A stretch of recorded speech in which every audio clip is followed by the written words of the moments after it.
What's really good, ladies and gentlemen, is the Talking New York Chef. I have, you know what? I was going to do something and I'm going to do it differently. Please let them know what you go as now. I want you to start this off with how the new Crooked Smile goes upon doing his wrestling intro. All right, so according to a man named Christopher Rivera on YouTube, my new name is the Crooked Smile of Arkham City. So I guess that's what I'm going by now. I am the Crooked Smile of Arkham City, and that's my new title, apparently, for Chef and for Christopher. So shout out to Christopher for giving me such a freaking wonderful name. I love it, man. I like when Chef showed it to me. I legit hearted it. I was immediately went on the message. I was just like, wow, that's gonna be the new thing for sure. So me and Crooked, a lot of people might not know, before we go into LFC 27, we're a team. Like everything we do, we literally talk about before we do anything. We go upon what we think works and everything else.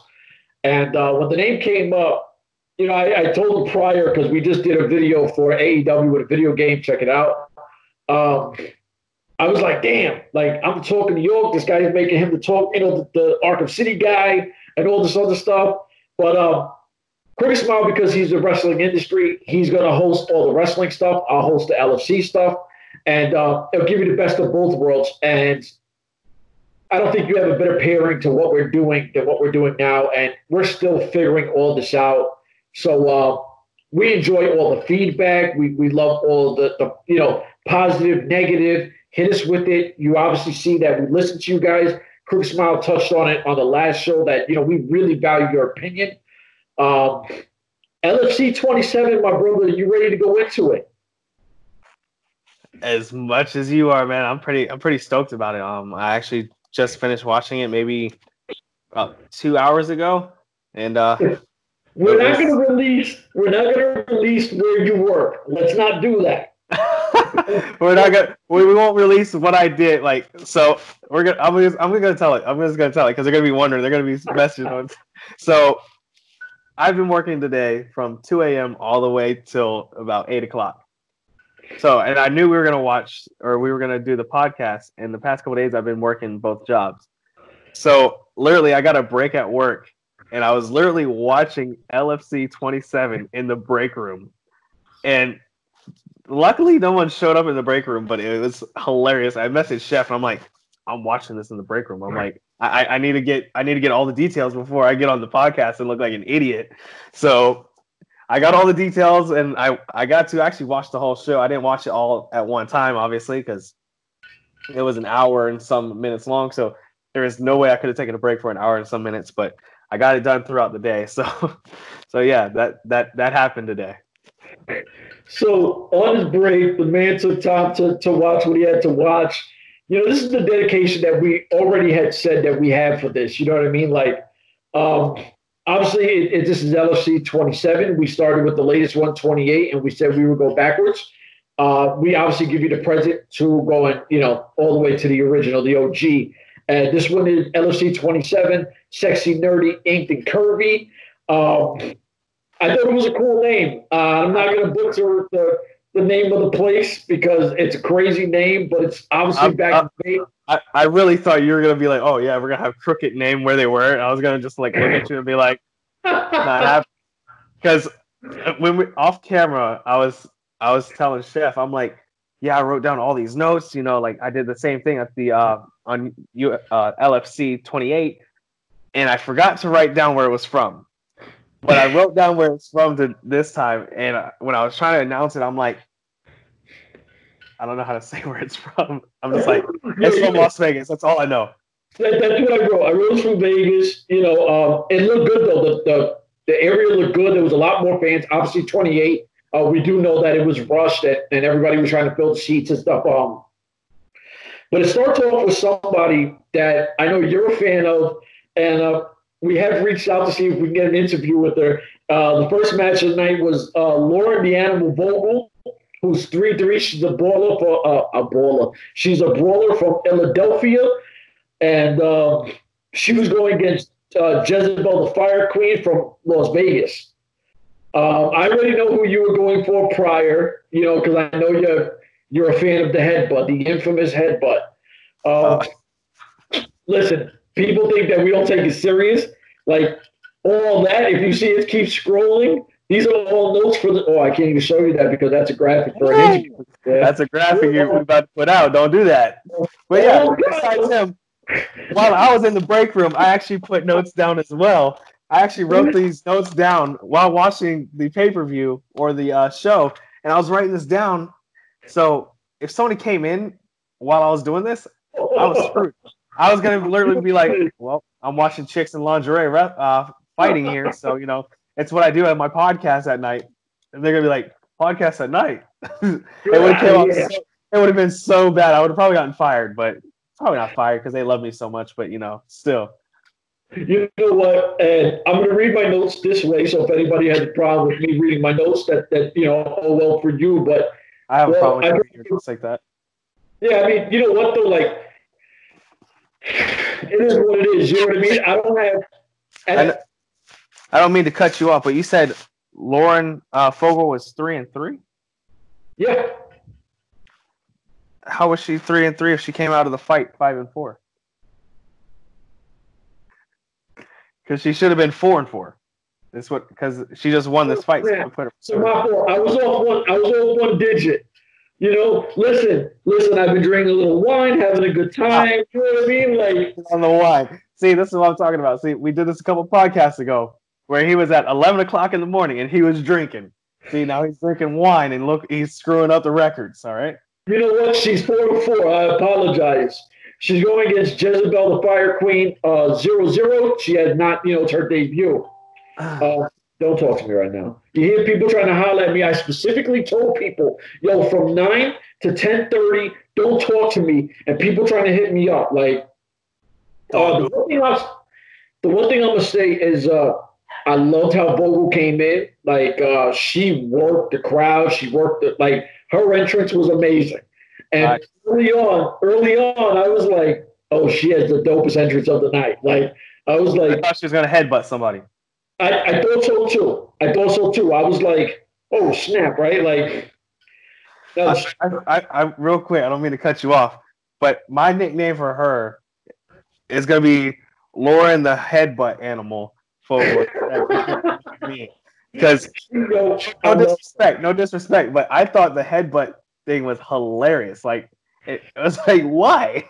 So I'm gonna start calling you Lauren the Headbutt Animal. The crazy thing is that we're stuck on that. Like, we watched all of 28, and we keep talking about we gotta interview her for the headbutt. Like, we're stuck on that. Yeah, I want it. I really like. That's the one question I want to ask.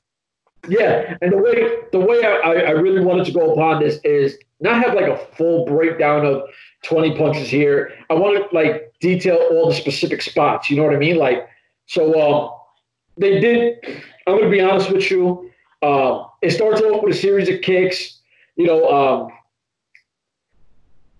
wasn't a fan of the Fire Queen's takedown. I was like, like it didn't look as good as I thought. You know what I mean? Like, I was trying to pay attention to see what a debut versus someone who's been in here. So I was trying to focus more on the girl who's trying to make a name for herself. And the Fire Queen pulls down Vogel, and she started taunting the crowd, and she started going into her guard. And I was like, wow, why is she trying to taunt when you're the new girl? And it just showed the experience of Vogel. She kept like switching position and everything else. And she applied the triangle choke, and I'm going to tell you now, Fire Queen just, and it sounds like I'm taking this short, but literally it was a few series of kicks in the beginning. It was some grappling going on. They hit the floor. They switched the guard. But when she hit it with that triangle, I was like, oh, snap. Like, and obviously she tapped out, and I wrote 1 minute, 32 seconds. It's a round one. Vogel, that I'm telling you, that looked official. Like, when she latched into it and she snapped back, I was like, oh, snap. Like, I didn't see that from the other fight. So, and it's not to cut you off, but we always cut each other off. That's the thing. Of course. What we do? So it shows the inexperience of Jezebel here. With taunting in this type of environment, it's a MMA wrestling environment, and I understand you're trying to get the crowd either against you or with you. But when you're on the ground game and you're trying to, and you're taking your focus off the opponent, and with Lauren as experienced as she is, this technically being her ninth fight in the company, it's not smart to, and obviously, Lauren took advantage of it and put her in the triangle and submitted her with a minute and 32 left in the first round. So, but you know what it was? It was like you had a quick advantage, and I'm not sure where Vogel lost the advantage. Like I said, I was really focusing on the Fire Queen because Vogel's experience. When I see the record, I expect the veteran to do well. So I was like, let me see the new girl so I can understand the new girl and go forward. And when she had position to guard, I was like, oh, snap. Like, she got the veteran in a position where, it could be bad for Vogel. Yeah. When you taunted and Vogel switched it up and quickly turned in and just grabbed you and put you into the triangle, that triangle was beautiful. Like, I literally watched it, and I was like, you could tell this is somebody who's trained enough, and they whipped that thing out real quick. And then you went from sitting there acting like you was doing something to now tapping out. Exactly. You know what I mean? Like, so, and I know you already did. Is there anything you wanted to talk on this side of it, or you made your piece? No, I made my piece. It just pretty much either Lauren did the Kurt Angle, and it was either tap or snap. Either she's snapping your neck or you're tapping out. And good thing Jezebel tapped out because that triangle choke was in deep. So shout out Lauren. Congrats on the win for the amazing submission. Yeah, and you said she's 5-4 because I made a mistake and I wrote 3-3. Yeah, she would have walked out of this fight 5-4, and Fire Queen would have walked out 0-1.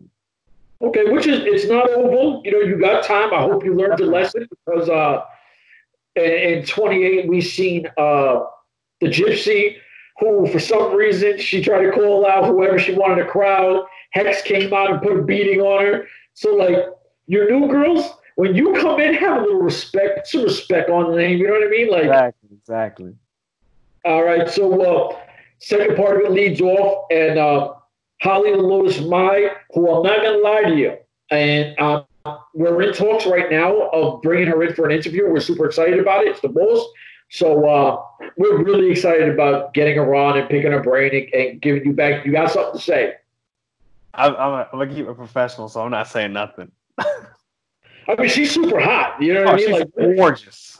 Yeah. Gorgeous. I mean, she's got an hourglass figure. She's gorgeous. Yeah, like, yeah. Listen, and I keep trying to tell people, if I had a job, like say I walk into work and Holly the Lotus Mai is my boss, I'm making sure that you get your coffee, your donut, like, what's up, Ma? Like, how are you doing? Unfortunately, I get literally the witches, you know what I mean? Like, they look all old and feeble. I don't get a boss like Holly the Lotus Mai, you know what I mean? Like, oh, gosh, she's something. I think I got lucky my high school year and got, like, one gorgeous teacher, but, that's besides the point. So you had like 11 years of trolls. Yeah. That's some bitches as well. Yeah, thanks. So now I did have an issue with this because the microphone all through 27 was really low. And I did write how to Lotus my interview. Microphone was real low and it was really hard to hear her. I said, and this is what I just said, is we might be able to get the president on, and we would ask these questions of what happened during 27 into 28. So we definitely will give you that as soon as she's able to give us the time in the day. And the way we work things here is we literally give the talent whatever day, whatever time, and we work around their complete schedule because they're the talent, and this is how we respect their time. We're going to go into Genevieve the Sorcerer's Hex, which is, she's 5-2 from Arizona. The crazy part is they say that Hex is a beef with the name because Jolene, the Valkyrie Hex, was Hex before she decided to switch her name. So there is a beef between the Hex name and, to be honest with you, oh, go ahead, brother. What do you got to say? There is a slight difference, Oh, the triple X? She does have triple X, so it's more of a sexual or more of a fantasial type. Fantasial. That's not even a word. So, yeah, the mind's going crazy. You know, I've been up all day. It's a fantasy-ish type name. I can't even speak right now. See, but I'm still thinking of the boss right now. Jeez. Oh, man. And here's my thing is, and I agree with you. You almost changed my thought thinking about it. I was like, oh, snap. But here's my thing. You're in the wrestling industry, right? Yeah. So if somebody came out with I'm Crooked Smile and they had two E's, how would you feel? Smack the fuck out of them. Yeah. Art language, but I'm going to smack them. So you have Jolene, the Valkyrie Hex with two X's, and all you did was throw an X and you think it's cool. Yeah. I can see where the issue is definitely going to come in, you know, because obviously Hex is, you know, her last name and everything. And you're just going to, depending on what your name was to start, you know, and you switch it up, like, you know, it's kind of like you're taking away, you're taking food off my table by the whole name thing. So I can see where the tension and beef is at. So I'd smack them, as you like to say, Chef. Smack them. You get smacked, Joe. So obviously we have her at 5-2. She's from Arizona, but then she goes into a fight with our girl Bella Inc. Bella Inc. at this moment is. You gotta say the name right. You gotta say the name right. The goddess Bella. The goddess. Yo, I had a name for her that I was gonna throw her way, and I'm gonna throw two. I'm gonna design something because I remember I did design something for her. Yeah. But I'm thinking about switching that, and I'm gonna throw a goddess one at her, and I'm gonna throw something else. I'm not gonna say it here because I know how you fangirls are, and I'm talking about you men. I'm not talking about you female. I know how you fangirls are. You want to take something, run with it. I'm not going to do that with you. So I'm going to design something. I'm going to have some fun with it. But Bella Inc. is 0-1 at the time. She's a boxer from Las Vegas, right? 1-2. She's no. She's not 1-2 at this time. She is 1-2 at this time. No. She's 1-2 at the end of 28. No, she'd be 2-2. She went 3-2 at 28 because she got bit. Holy smokes! I'm all over the place tonight. You know what? You got Hexes right at 5-2, and then you went and told Bella that she's at 1-2 or something like that, or 0-2. I said 0-1 because isn't she 2? Yeah, no, she's 3-2 at this current state. She's 3-2, I believe, from 28. All right, so we're gonna go with Crooked's numbers, you know, because obviously I don't know what I'm doing right now. Listen, we're gonna blame it on the wine. We're gonna blame it on the wine, brother. I've been drinking for a while, you know.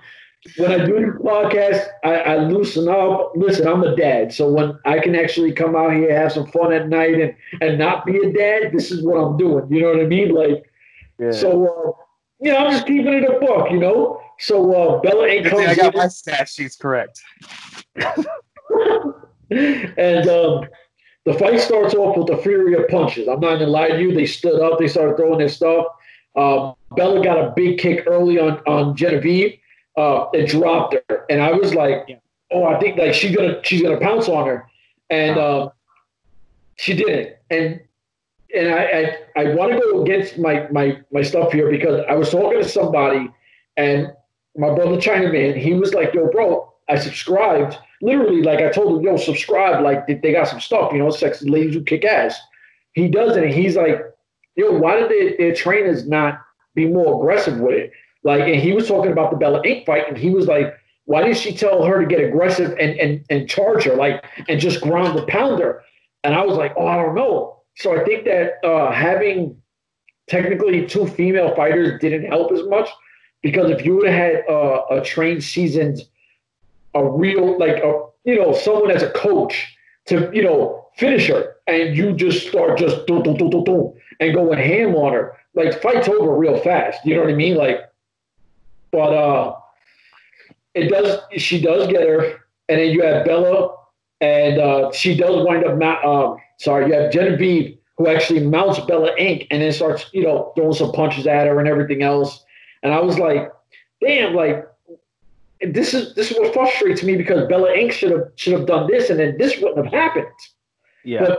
But she didn't capitalize. and Genevieve took advantage of it.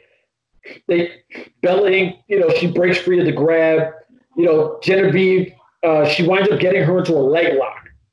And I thought, real quick, I want to give a shout out to Genevieve for trying to give the fans a nice nip slip from Bella Ink, but she's teasing us with the tape, so it's all right. But hey, we still love Bella. It's all right. But Bella definitely, she got them outfits though. I love them. Facts.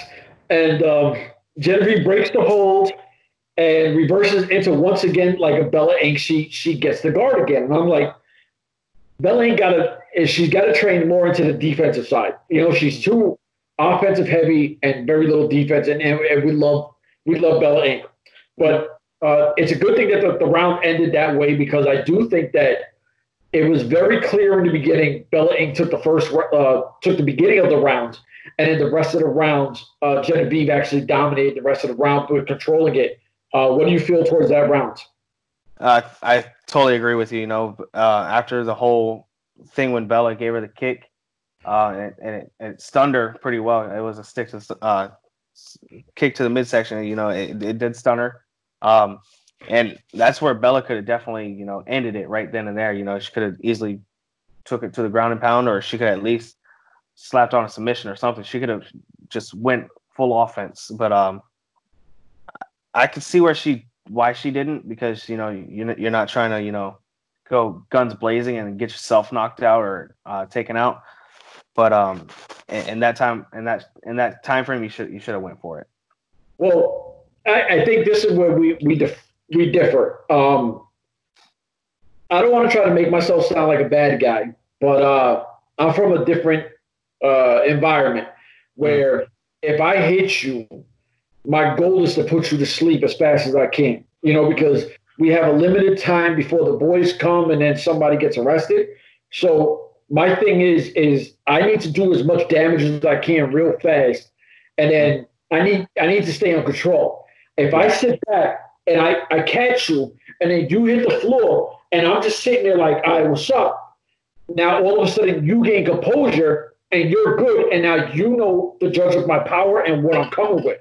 Yeah. So my thing was, if she did that and just quickly came up and just started boom, boom, boom, boom, the fight's over. You know what I mean?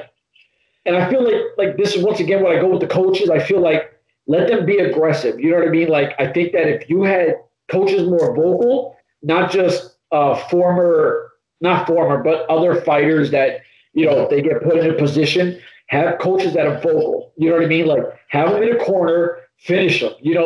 And even if you tell them to finish them and they kick away and they stand back up, it looks better because you still have that person aggressive, not giving them time. Yeah, no, I definitely agree. And a lot of fighters do this, even in the UFC. I'm not trying to change subject here, but they do it in the UFC. They'll stun their opponent or they'll knock their opponent down, and then they'll do a little taunt or whatever, and it lets the person who's rocked get composure back. And it's like, okay, now you just hit me with this hard right jab, or you hit me with this underhook. Now I know what I need to be waiting for, just like you said with your street fights. It's just hard to try to think of it like a logical way. It makes sense. I understand you're trying to not jump right into it, and because anything can happen. Because let's say Genevieve, was playing possum or whatever else like that, yeah. And then guess what? Right as you're gonna rush in, boom, quick hit. It could have been quick one and done there, and it's just hard, because you're trying to save yourself, but you should jump into it so where you should finish it off. But it's a lose per se, or it could be a win-win. So you're stuck on a rock and a hard place, so you don't know where you should really go with. I'm not gonna lie to you, I'm all in for the win real quick. I don't know. I'm not gonna even lie. I think I would have done the same thing as Bella. I would have held off and try to figure out a new game plan, if anything, and go from there. I mean, that's fair. That's fair. All I'm saying is that kick rocked her. You know what I mean? Like, and Yeah, definitely, without a doubt. because the way she folded, I would take advantage of it. But hey, what you say is makes sense. You know, this is a fight, and this is for records. This isn't like a street fight where you don't know how many fights I've been in because I'm not on TV. You know what I mean? Like, yeah, exactly. You're trying to defend your win loss records. I get all that. You know what I mean? Like, it is what it is. Now the second round starts off with a barrage of punches. Both women's are going at it. Bella Inc. does a takedown to the sorceress. Once again, Bella Inc. locks in a rear naked choke on Genevieve. And I don't think people, if you watch the change of guard and how they kept switching positions, it went from a rear to a front guard. Like, they kept going back and forth. And Genevieve made one mistake, like literally made one mistake and gave her back. And that's when Bella Inc. was like, it's night night, sister. You know what I mean? Like, and she put her to sleep. She hit her with a rear naked choke.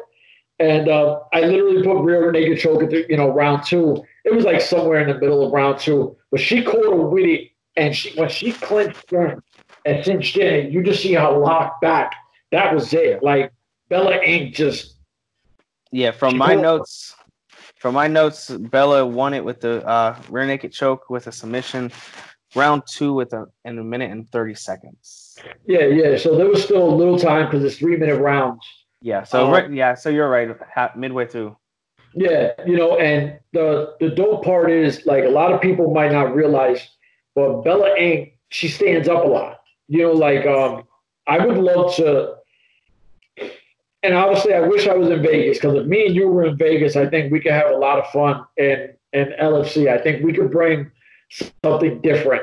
Bella Inc., I wish somebody would teach her how to defend low, because her stand-up is really good. Like, the way she comes upon it, she got no problem exchanging punches. Bella Inc. is down to scrap. You know what I mean? Like, oh, yeah. But if she could defend... Yeah, she ain't just a pretty face. Like, she's gonna throw them hands if hands need to be thrown. So facts, and I changed, and we both were saying this before recording. This is real talk. This is not. We are very unbiased people. If we like something, we like something. If we don't, we don't. And we both sat there and were like, outfit of the night, because it's like our little thing. We like saying the outfit of the night. And both of us were like, oh, Bella Inc. And then we were like, damn, like, we're going to look like fanboys, because we just did, the Bella Inc. interview, the last pay-per-view. We had Bella Inc. with outfit of the night.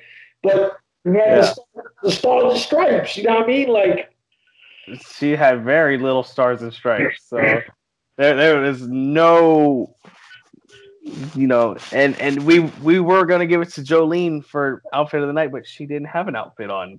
She only had like little tapes on, so we couldn't give her the outfit of the night. So she was technically disqualified because she didn't have clothes on. So other than that, Jolene would have definitely won outfit of the night.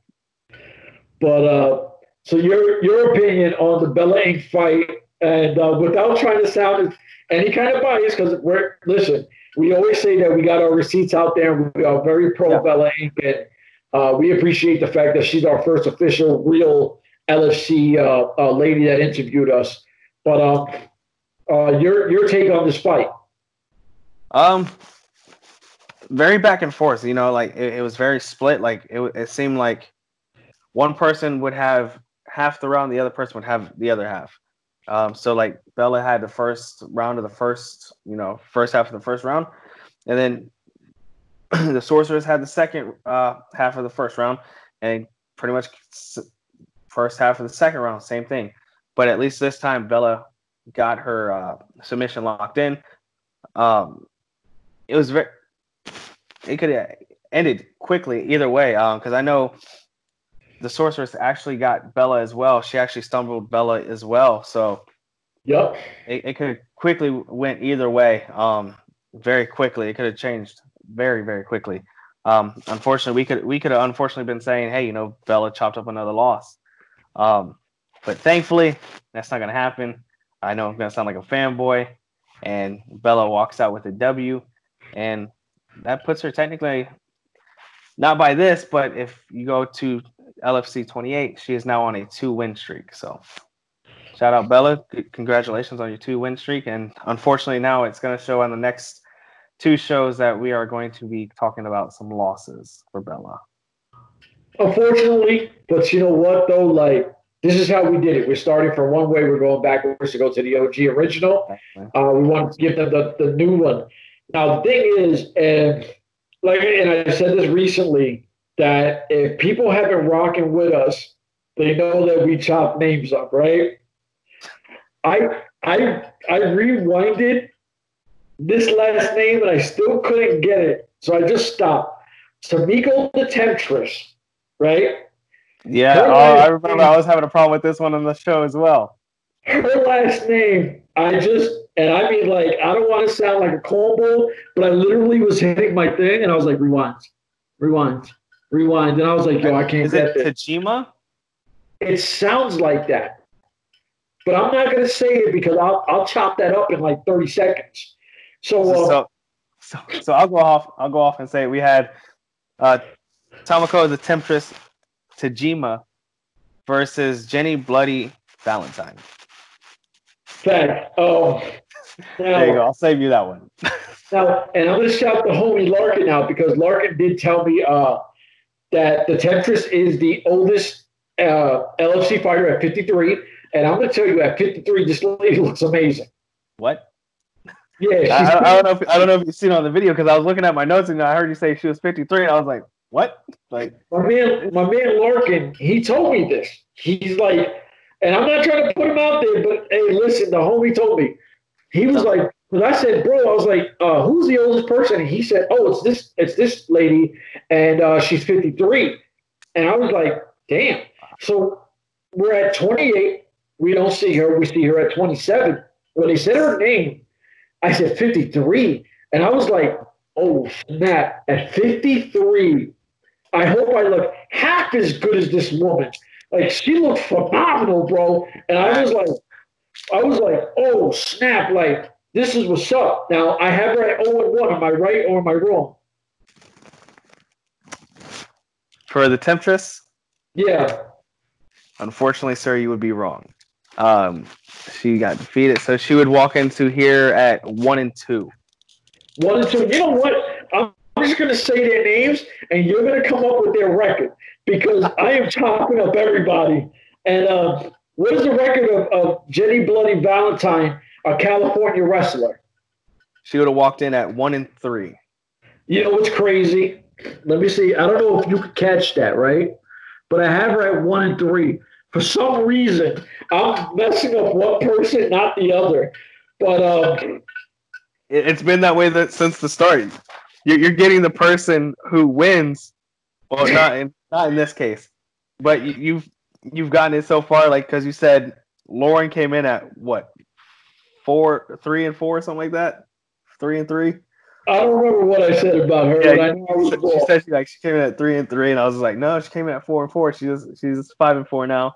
And then you messed up the Bay, aka the Goddess Bella Inc.'s record, and said she came in at 0-2 or 0-1, and I'm like, no, that's not right. I admit being wrong, right? But here we go. Here comes the fun, right? And I was like, how do I say this without sounding funny? But I said, you know what? I'm just going to be real. How can I be the guy to assist Jenny Valentine with her gear? Like, did you notice that? Like, when she came in and Son was like, and I was like, I want to be that guy. You know what I mean? Like, I want to make sure you don't got nothing illegal in that bodice. You know what I mean? Like, I'm just saying. I'm just doing my job. Like, my hands are right here. Doing my job. You know what I mean? Like, I got one of these. You know what I mean? Like, I got one of these. So let me walk on and be like, yo, let me holler at you real quick. You know what I'm saying? Like, so LFC, real quick, I just want to give this a quick shout out. LFC, if we have Chef go out there, please do not let him check Jenny Bloody Valentine. I'm legit. If it happens and the wife sees it, we're gonna have to put up missing faces. Listen, I'll just take a beating, but it'll be worth it. You know what I'm saying? Like, I'll come back home and be like, yo, love, you know what I'm saying? Like, I was just doing my job. Pat, pat, you know what I mean? Like, it's all good. But, no, I mean, I'm just being honest with you. You know what I'm saying? Like, it is what it is. But, I mean, I loved her ring gear. I'm not even gonna lie to you. Like, I'm looking in here and I was like, I kept putting possible outfit of the night. Like, I just kept writing that, and I was like, oh, snap. Like, I can't keep writing that, right? So we'll go right into the fight. Now, I'm gonna read down to you the entire first round, how I seen it and wrote it. If Crooked has something different, he'll throw his 2 cents in. But we'll go right into it. And I have the Temperance starts off with 2 illegal shots. Like, she does. She has 2 illegal shots. She does. Huh? I said, yeah, she does. Yeah, and I'm like, first of all, I don't even think she caught a warning.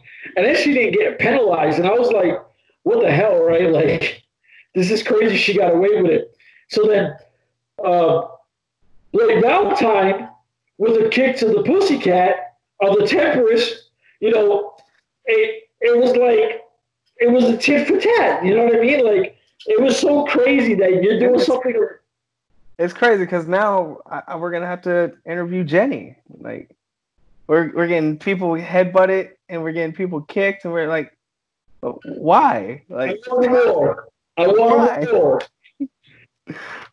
Anybody who gets hit in the kitty, guess what? We getting that person on the podcast and we want to know why you did it. Facts. So then she does have a mean leg lock. Like, she does lock in a mean leg lock. And it goes kind of back and forth. Bloody Valentine, she switches up the mount, drops a fury of bombs on the Temptress. Like, when they started scuffling back and forth and she mounted her and boom, boom, boom, boom, boom, I was like, oh, snap. Like, it was very one-sided to certain situations. Then I have once again, the Valentine mounts the Temptress. Like, and I literally wrote, she mounts the Temptress like Seabiscuit, and she pulls off the Titanic moves. Did you see that? When she jumped on her back and she extended her arms out? Bro, I lost my shit.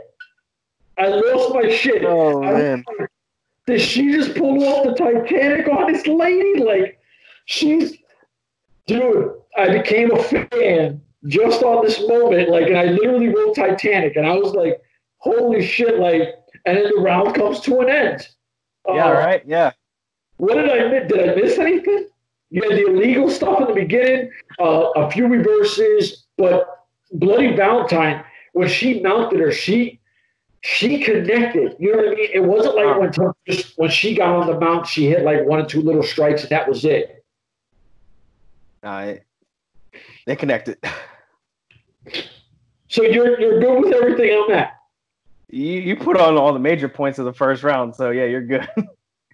I'm glad you mentioned the Titanic thing because, like, when I thought of it like a sacrifice ordeal, like, hey, if I die, I die type ordeal. Like, yo, dude, all right. I lost it. I was like, wow.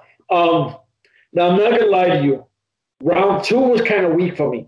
I wrote the Valentine with a quick takedown, jumps into a leg lock. Temptress breaks free and gets the guard, which she did do. She looked all right doing it. Then it goes into a double leg lock on each other, and both fighters release. I said Valentine is a true showman because you've seen her interact with the crowd the entire second round, but I did not feel like there was a lot of action in round 2. It literally was very limited on the action that I felt was in round 2. Yeah, no, I agree. It wasn't as crazy or exciting as round 1 was for sure. I feel like round 2 was more of a filling out rather than it should have been in round 1. I just feel like the 2 rounds got mixed up rather than what happened. Round 3, I thought both women looked really gassed and they kind of like danced around a little bit. What I think, and it's literally what happens is Valentine mounts the Temptress and controls the mounts for the last minute. Unanimous decision goes to Jenny Bloody Valentine. Yeah, no. I feel Jenny after the first round, she knew like she was up in the points. So she pulled a Mayweather and pretty much danced around. That's exactly what I felt like. I didn't want to say it, but I did feel like she definitely she was nowhere half as aggressive as she was in the first round in the last two, and I felt the temptress. Once again, this is why I think that if they had different coaches, you would have a coach telling you, look, you're losing in the points. Mm-hmm. You've got to be more aggressive. And I felt that the temptress just kind of let Bloody Valentine just kind of dictate the second and third round, and it cost her. Yeah, no, I agree. And that is a shot at Mayweather. I wouldn't mind dancing around the ring with Mayweather for a couple $1 million. My boy Conor did it. Shout out Conor McGregor, by the way. Shut your freaking mouth shirt, by the way. You know, I hope we do see a Conor versus Floyd match too. Just saying. But back to LFC. Back to LFC. We'll put that on another show. But yeah, I feel Jenny definitely did the Mayweather and danced around. I actually voted for Jenny because my boy Machine Gun Kelly has a name, Bloody Valentine. And literally when I seen her name, I literally kept playing his song Bloody Valentine in my head. I was just like, I'm just gonna stick with Jenny. I hope she wins. Well, you know what? She won. Now we have Jolene the Valkyrie Hex, who we did mention earlier, who had a beef with the Sorceress because she wants to use her name. She comes in at 19-5-1. Am I right or am I wrong? You said 25-1? I said 19-5-1. No, 25-1. All right, no big deal. I'm close. You got close this time, at least. You weren't off. At least I'm close. Now she does come in with a Krav Maga style from Salt Lake City, Utah, and she is the current reigning European champion. I got all that. I know I'm right. Yeah, I know you are right. Yeah. When it comes to fighting style, I know what I'm talking about. She's going against Monica Flowerbomb Garcia from Mexico. What's her record? Is it 14-4? 14-5. 14. I'm close on this one. Yeah, you got close on this one. All right. Now, this one was weird to me because I'm going to run it down with my notes, and I was like, I'm going to tell you why I thought I was right. I'm going to do it after, though. It starts off with them locking up Flowerbomb with a strong takedown. Flowerbomb goes into a mount, doesn't land any strikes. She doesn't do anything with the mount. No. Flowerbomb goes for the near raker choke. Hex quickly breaks the hold. Garcia controlled, and this is where I know I'm right. Garcia controlled the rounds, did nothing with outside of the first takedown in round one. Now, I know when you watch MMA, people get points for controlling a round. The thing is, Flowerbomb didn't even throw a punch. Like, all she did was use her weight and her size, and, because and Flowerbomb is a gorgeous woman. I'm not trying to say anything. She's a thicker girl, but she's absolutely gorgeous. But she used her weight to just control the mount, but she didn't take advantage. She didn't throw punches. She didn't try to get her in any kind of hold. All she did was use her weight to try to fatigue Hex on the first round. Am I wrong to say that I still think that Hex looked better on the defensive side than Flowerbomb looked on the offensive side? Yeah, I agree. Hex was definitely getting reversing or pretty much breaking everything. Defensive wise, Jolene was definitely on top of everything. Honestly, with how Flowerbomb was working her whole offensive game, not doing nothing, it should have been stood back up. You pretty much spent the entire round on the ground. And UFC or any MMA, after you're showing that you don't have control, you're not controlling, you're automatically going to get stood up by the referee. So I'm not trying to talk bad on the ref, talk down on the ref, but they should have been bad at standing. See that, and that's I 100% agree with you. And I asked you that because I know that if you look at point-wise, people will say, well, Flowerbomb won the first round for controlling it.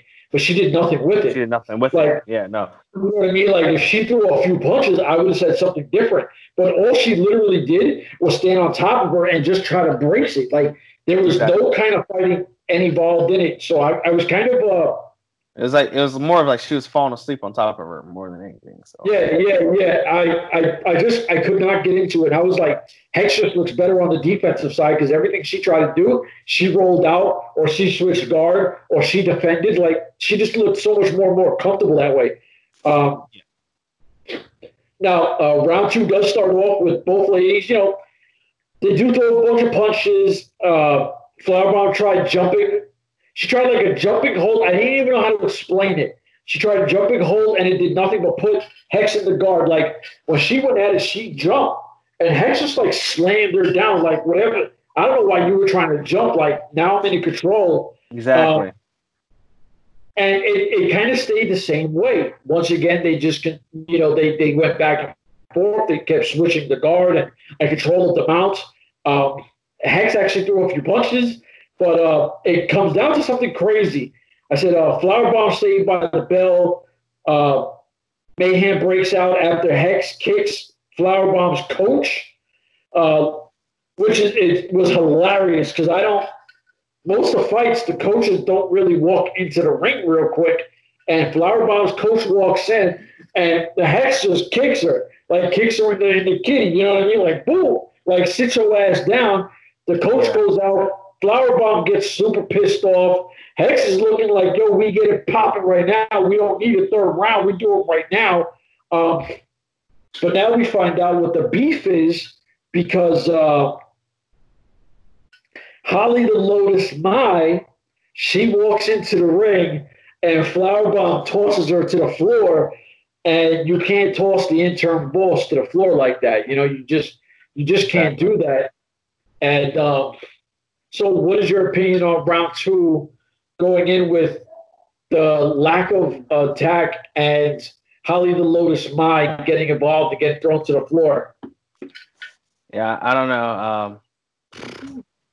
It was something else for sure. You know, Garcia definitely didn't have, or I should say Monica, she didn't really have much going for her. Like you said, why when you're in of a more dominant position, why would you jump up? Because now you're just going to give Jolene a huge, easy way of just all she's got to do is shift her body forward and get a slam.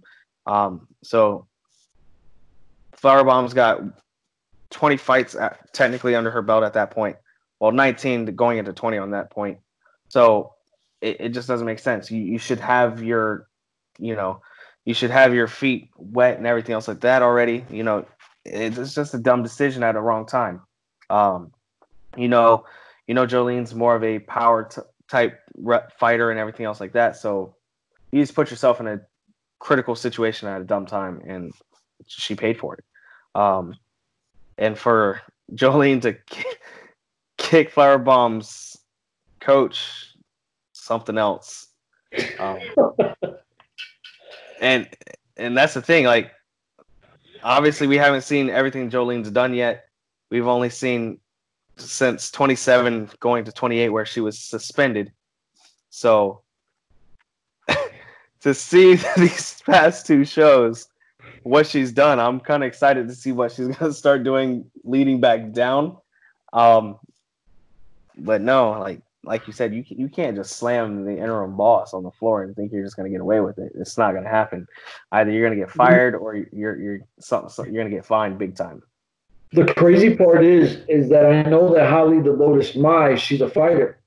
Like I know this. Like she's one of the LFC fighters, so it's like you know how she gets down, and her record is serious. And I'm not going to say it because obviously I'll chop up her record.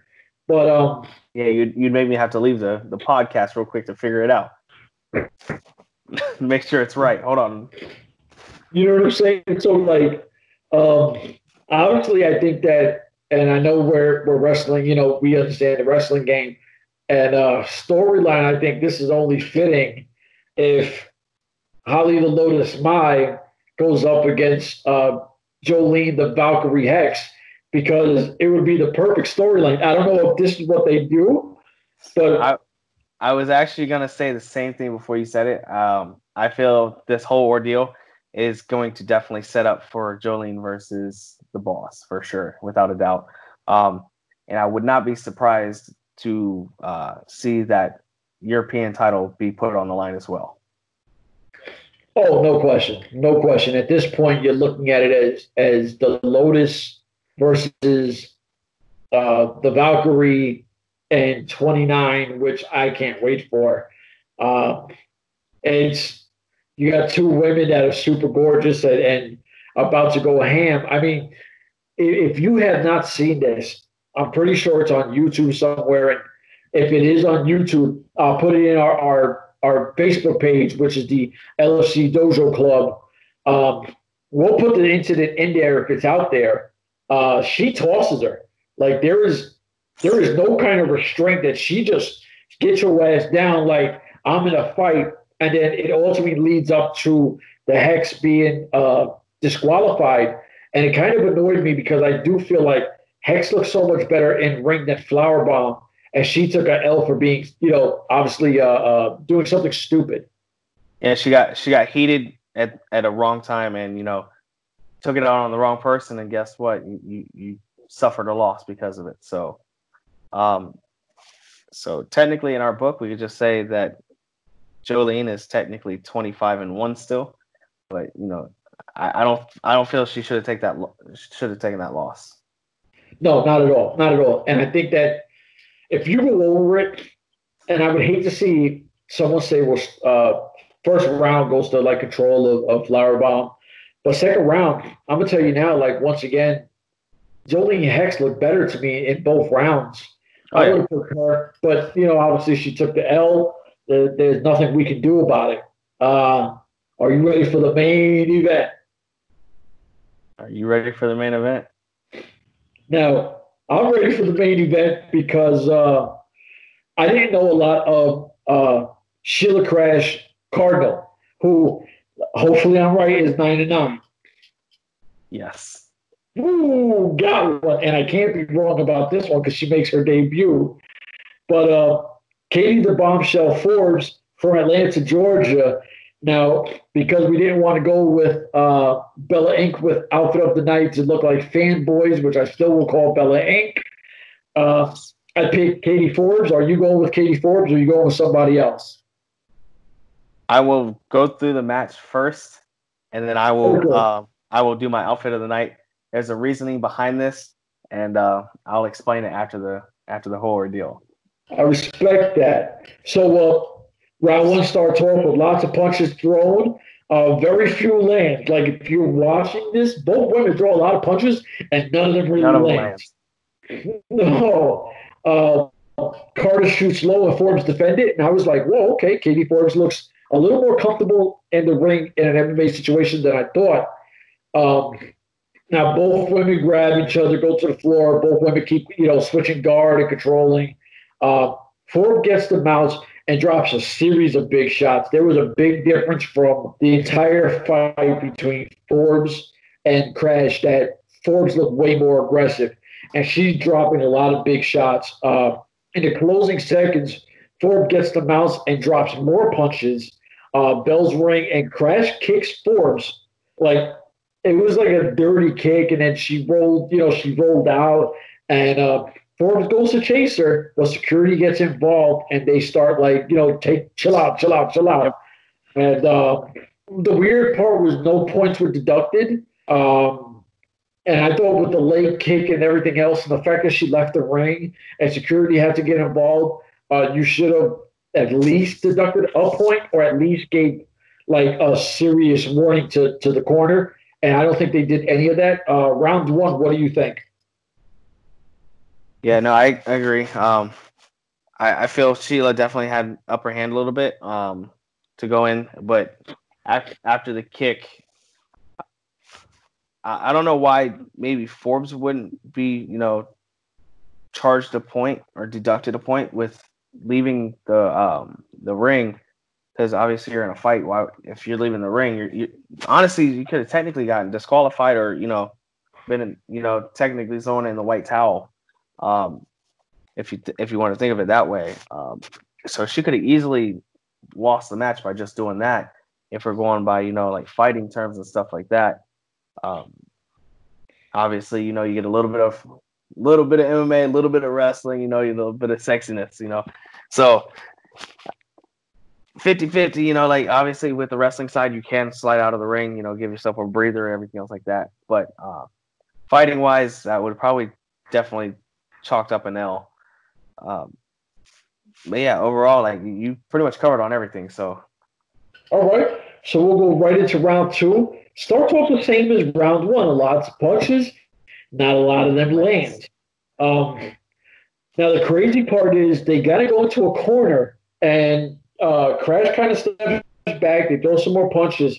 Crash lifts Forbes in the air and runs from one side of the ring to the other side of the ring and like smashes her into the turnbuckle. It's like she hits her with some kind of turnbuckle bomb. Like it looked like a wrestling move in MMA, and I was like, "Oh snap!" Like I can't believe like Katie Forbes should be on the graphic. That's a woman with body. You know what I mean? Like she's not like some petite little girl. So to lift her and run her across the ring, I gave her props. Crash goes for the mount. Forbes reverses it. Lots of sweeps and exchanges, as usual, for the ladies. They kept going back and forth. Crash gains the mount, and she rains some punches on Forbes. Not a lot of them looked as serious as what Forbes was doing. Forbes sweeps, gains control, and once again takes advantage and lands like there's a big difference between them. When you watch this, you'll see that Forbes is laying and shots out. You know what I mean? Like, now, the one thing I will say is Crash's ring awareness and technique is amazing as she controlled the last minute with ease. She knew what it was. She kept switching, reversing, grabbing guard, and everything else to try to, slow Forbes' pace down. And she really controlled the end of that fight to make it where you think, did Forbes win that round or did Crash win that round? What was your take on round 2? I feel Sheila won round 2. Katie would have won round 1. Sheila would have won round 2. So we're already at a 50-50. So definitely, like you said, Sheila definitely towards the end controlled it. She knew she was up on points. So she took it the easy, like normal way and, protected herself to go into the third round that way. She didn't do anything too crazy and get herself taken out. So kudos to her. That was smart decision on her part. No, I agree 1,000%. We go into round 3 now. Round 3, Forbes looked good, and to me, Crash looked gassed. Like she looked like there was not a lot left in the tank. Now Crash does reverse, and she does slam Forbes back into the turnbuckle. Forbes goes into real quick, and this is what I kept trying to say. I was saying in my head when I watched this, and I wrote, Forbes goes into her Impact Wrestling bag and kicks Crash from the corner. Like if you look, she kind of like arches up and she does the kick thing. You know what I mean? Like it's a wrestling move. Like it's a wrestling move. So I was it is. So I was like, oh snap! And from that point, I was like, oh, she better stay away from Forbes on the wrestling aspect. Now. And I did write, Crash has to stay away from the wrestling game of Forbes and if you look right after that, Forbes grabs her and does like a side slam, and as she does it, they stand up. She comes back, Crash comes back at Forbes. Forbes grabs her, does another side slam, and I'm like, oh snap! Like this is going to be over quick because she's just manhandling her. Yeah, Forbes took control of the last round for sure. Oh yeah, Forbes with the mount. The punches start flying again. Now Forbes, I never seen this so far in LFC. Forbes does a back body drop on Crash, like she lifts her up and slams her, and I was like, oh shit, I haven't seen this yet. And she quickly goes into an arm bar, and Crash obviously, she holds out for like 40 seconds in an arm bar. Like it was crazy. She's got the armbar cinched in for the last 40 seconds, and Crash is sitting there just in an armbar taking it. And you see her trying to like unlock, and Katie Forbes just keeps like clinching in and reeking back. And split decisions going to Katie Forbes. And before I do the last thing on Katie Forbes, I want to know How did you feel about Katie Forbes' debut in LFC? I was actually pretty shocked. She held in very well. She held her own. I did not expect her to come into a situation like that and hold it within. I thought she would have probably been a flop. She was a Sarah to be another pretty face. I don't mean as just another pretty face. No. That's going to come off wrong. I already know it. But she held herself very well. She definitely showed everyone she can hang with the best, and she even thinks she won the title at the end. And so this is where we're gonna come down to it. So I put that Katie Forbes wins outfit of the night. Okay, I chose that she wins outfit of the night. I changed my mind immediately after she thinks she wins the belt. And in a non-title match, there's a title with the person doesn't even have the title, and the announcer goes, "No, you didn't." So I was like, immediately scratch that. Your outfit sucks. I'm like now I'm gonna have to go with Jezebel, and she wins outfit of the night because I can't have somebody with outfit of the night thinks they win a title, and the title wasn't even on the line, and the person you fought didn't even have the title. But the crazy part is the whole time they're saying it's the first time in a long time that they've had a main event that wasn't for the title. And when she's asked, how did you feel about your debut? And she sits there and says, I'm so excited with my debut. I won a title. And the guy's like, no, you did not. Like, did you not pay attention to anything prior? Like, you know what I mean? Like, did you not realize you're just in a debut fight versus another really strong competitor? But where did you get that you won a title? Did you not notice that she didn't walk out with one? I don't know. Maybe it was a vacant belt that we didn't know about that she knows of. Okay. She does hang out with RVD. Okay, so RVD does a little bit of that 420, special ordeal. So maybe she's on that sticky Vicky, and she came in a little blistered. But no, sweetie, unfortunately, you are not the champion of any belt in LFC, and you literally walked in and you had an opportunity to be an outfit of the night, and because of your your little misinformed self or misguided. I had to figure out to go upon this without making it sound any kind of crazy. I had to change it. If it wasn't for that, it would have been Valentine or Bella Inc. for sure for outfit of the night. But you know what? I don't give a shit. I'm gonna say my girl Bella Inc. once again is outfit of the night. Obviously, I'll stick with you with Jolene because oh no, you didn't even say Jolene. You said Jezebel, right? Jezebella, yeah. Yeah, she had a fire outfit too. Like that outfit was serious. And I know they had a sponsor, and I should have wrote it down, and I forgot. It was something about the leggings and stuff like that, which is, and that's what's up. You take advantage and you get dope stuff. And this was a great card. I really enjoyed the show. 28, I thought was better than 27, but 27 was really good. Bella Inc. Once again, I'm going to stick with Bella Inc. Even though when we know, unfortunately, when we go backwards, we'll know what's up. But listen, this is LFC 27. If I chopped up a million people's records, by now, if you're rolling with us, we forget people's names. We forget people's records. We have a good time out here. My wine got deboed by the wife. She said I was too loud, and if you look, you'll see it get taken away. It's how we roll. I'm looking really good out here. I got to get Crooked Smile his because it's sitting in my room, but I'm looking fire out here. I'm not even going to lie to you. And unfortunately, thinking about it, I didn't wear my polo. I didn't wear my polo for the shirt or for the shirt. Ha! See, I'm telling you, I'm exhausted. I didn't wear my polo for the show. You know what? On that, we plugged the LFC Dojo Club on Facebook. I'm going to let you guys go. Please just plug yourself, my brother, because I'm not going to plug anything else. So you can put these shows up and finally go to sleep because you've been up since 2:30 in the morning. And it's now 10:50 at night. So you can catch me on Instagram at crookedsmile_HT6. And you can now call me the crooked smile of what is it? Crooked smile of Arkham City.